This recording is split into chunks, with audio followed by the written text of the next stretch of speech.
Hey guys, welcome to Red's Projects. This episode is about the XR6. I'm going to put the FG rock cover and coil cover on, make it look a bit nicer. As well as that, I've got some sort of leak, vacuum leak on the plenum, so I'll go over all the bolts and try and work out what's leaking. Do all that. You might notice that it's not on the dyno and it's not back from being on the dyno. That's because after driving around a little bit, it was obvious that the turbo is on its last legs. It's making a whining sound under boost, and when you turn it off, you can hear the bearings are real rough and crap sounding. So rather than put on the dyno and waste my time and waste the tuner's time, I'm going to get another turbo and get it high flowed and swap it over. And then the upside to that is I should make more power again. So that's going to be the plan. But for tonight and tomorrow, tonight I'm going to do the rock cover and hopefully fix the vacuum leak. If not, it will go on to tomorrow. So you've already seen me take this off when I was changing the plugs and fixing the oil leak and all that sort of stuff. So I'm not going to bore you again. I'm done now. How much better does that look? So I've taken a before, a middle and an after photo. So before I did all the piping, and then after I did all the piping, and then now after I've done the rock cover swap, I've taken a photo of all three. So I'll show those to you right now. For the cost, I mean, the rock cover I got from the wreckers for 40 bucks. The coil cover I got off eBay for 60. A little bit of red paint. I reckon it looks great for 100 bucks overall. I haven't had a chance to have a look for vacuum leaks, so I'll do that first thing in the morning, and I'll let you know what went wrong there.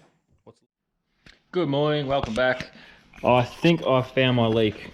So I took my blow-off valve line off, hooked the air compressor up to it, which will pressurize the plenum, and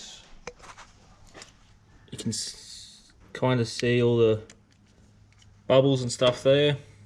Just let me pressurize it.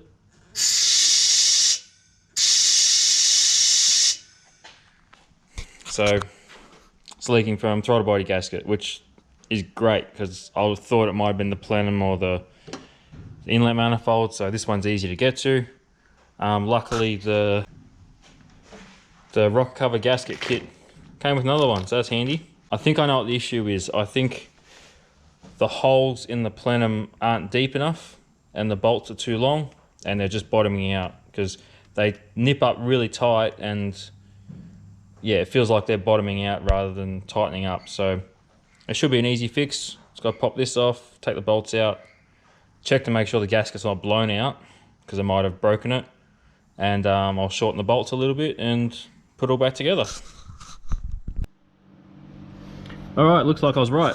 I took it off, took the gasket off, screwed 2 bolts in until they tightened up, and throttle body's loose. So the bolts are too long, they're bottoming out in the plenum, in the flange of the plenum, and not clamping the gasket. So all I gotta do is probably take 2 or 3 threads off the end of the bolts, put a fresh gasket in, and I'll be done. So shouldn't take me too long. Get it all back together and we might go for a drive, I think. Alright, it's all back together. I also put my wideband on so I can go for a drive and make sure the mixtures are half good. So I got that guy ready to go, running through where the shifter is. So let's give it a fire up.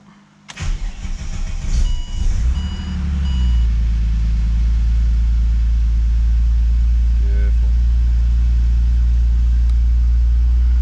Wide bands.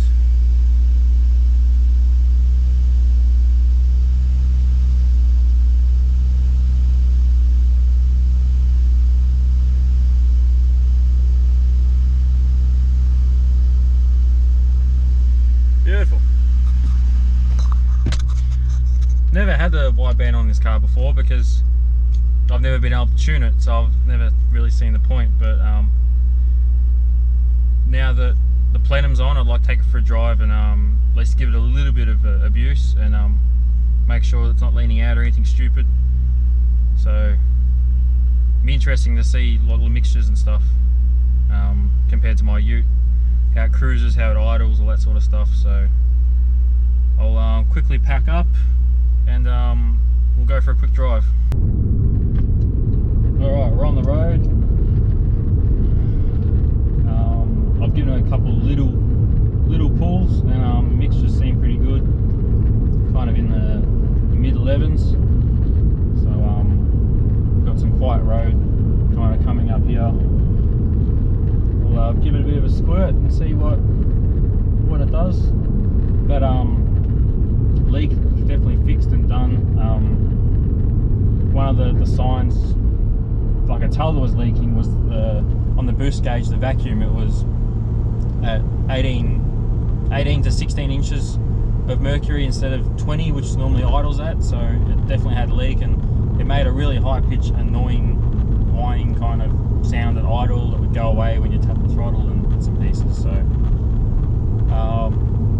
yeah, everything's great so far besides my stereo, and the aircon and stuff isn't working, which it does occasionally. I think a relay might be dodgy or something like that, but yeah, that just happens. It's just part of owning a shitbox like this, I guess. But yeah, it's yeah, driving good.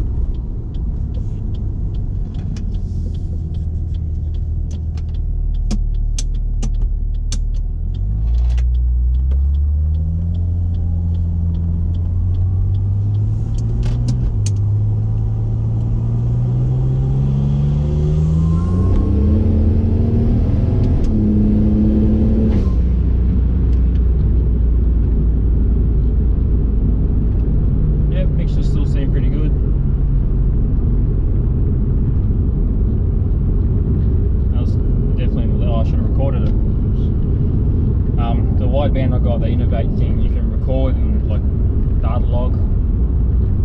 I'll do it on the return trip. Alright, I did hit record that time. Let's try again.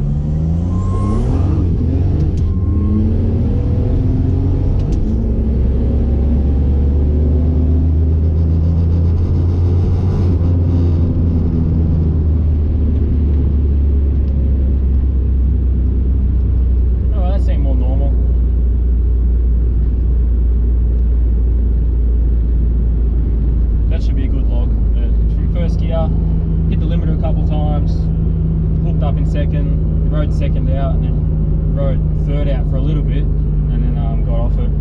So kind of similar to what happens on the drag strip. So when I get home, I'll plug that into the laptop and we'll have a look at the log together. I might just make one more further up here.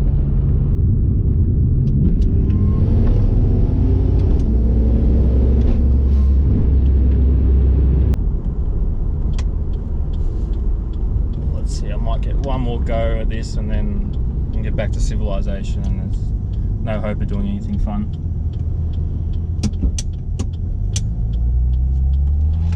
Alright, make one more, go second. Alright, second gear.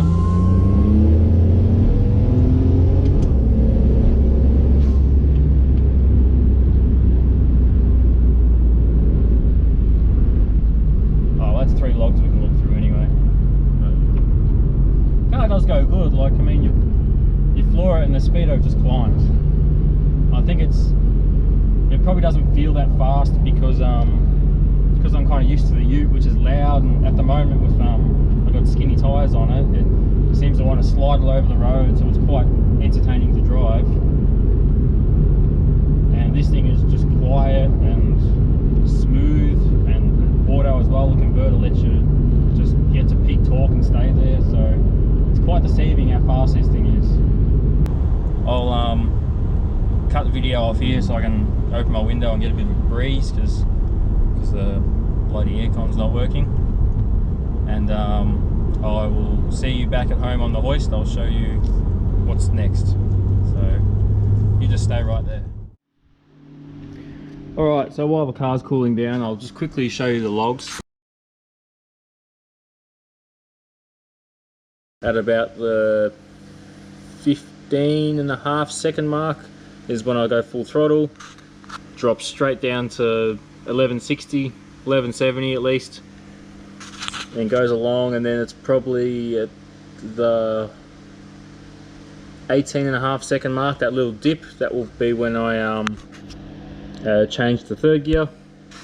And then I hold that for a couple seconds and back off, and I get that same little rich dip, which is perfectly normal and fine. So the car's running pretty good. So I think if it goes on the dyno, it would really just be to add some timing and just fine tune it a little bit, but the mixtures are really good, so I can thrash it around a bit and have some fun with it. So the big change will have to be when I go to E85. That's when it will give it a big kick in the pants. So yeah, so that's all good. Okay, and for next episode, I did say it's not going to be horsepower related. It's going to be those things that make you stop.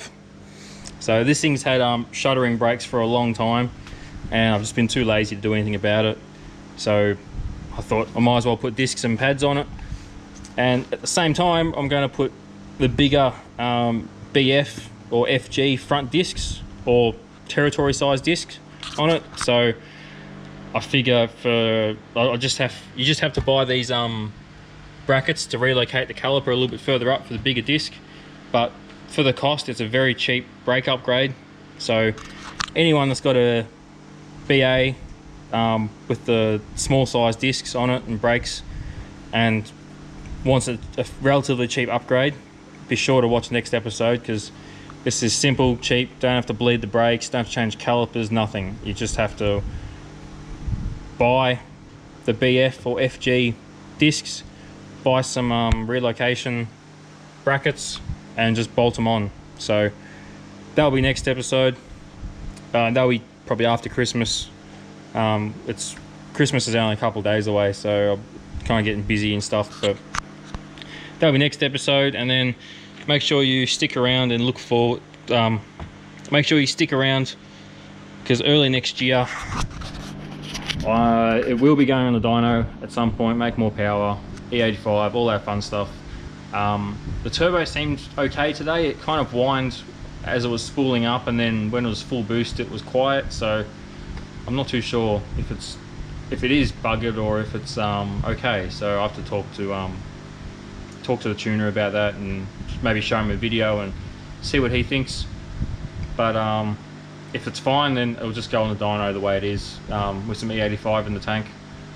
If not, I'll source another turbo and high flow it and stuff. So yeah, so early next year, make some more power, go do some drag racing, go run that bloody 10-second pass and have fun doing it. So that'll be it for this episode. Thank you for watching, and I'll see you next time.